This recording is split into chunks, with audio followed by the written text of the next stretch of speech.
Hello viewers, welcome to Gyanalok News, the first of its kind in India.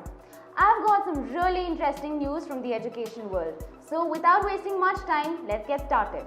Welcome to Gyanalok.com. We bring you news, views and interviews from around the world. First news from India. Government schools in Rajasthan will soon be having computer labs. Safety measures for students of Delhi schools are being taken. The highest number of students opting for science and technology are Indians. International news. Gordon Brown is launching a $10 billion scheme to widen the access to education in some of the world's poorest countries. And a teacher from North London has been announced as the winner of a competition to find the world's best teacher. Education news from India. Government schools in Rajasthan will soon be having computer labs.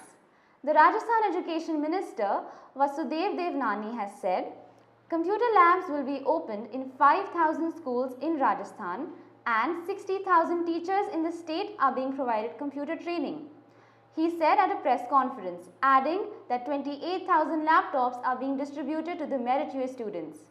He also added that schools are being upgraded. He said more than 5,000 schools have been upgraded and now every Gram Panchayat headquarter will be having one senior secondary school.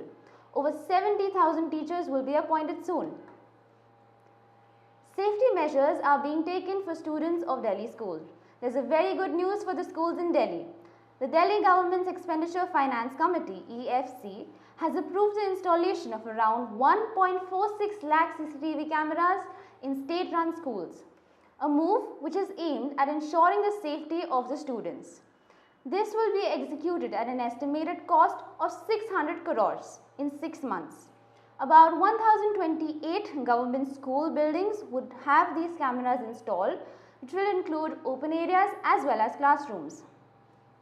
The PWD Minister Satyendra Jain said, parents will be provided user ID and password for the classroom of their child for viewing the video feed on their phone through a mobile app. The storage of video recording of each camera will be available for 30 days at school level. High-speed internet connection of appropriate bandwidth will also be provided to the school through internet service provider, the minister told reporters here. The highest number of students appointing for the science and technology are Indians. India leads the world in the number of students getting the bachelor's degrees in science, technology, engineering and maths, also called as the STEM subjects.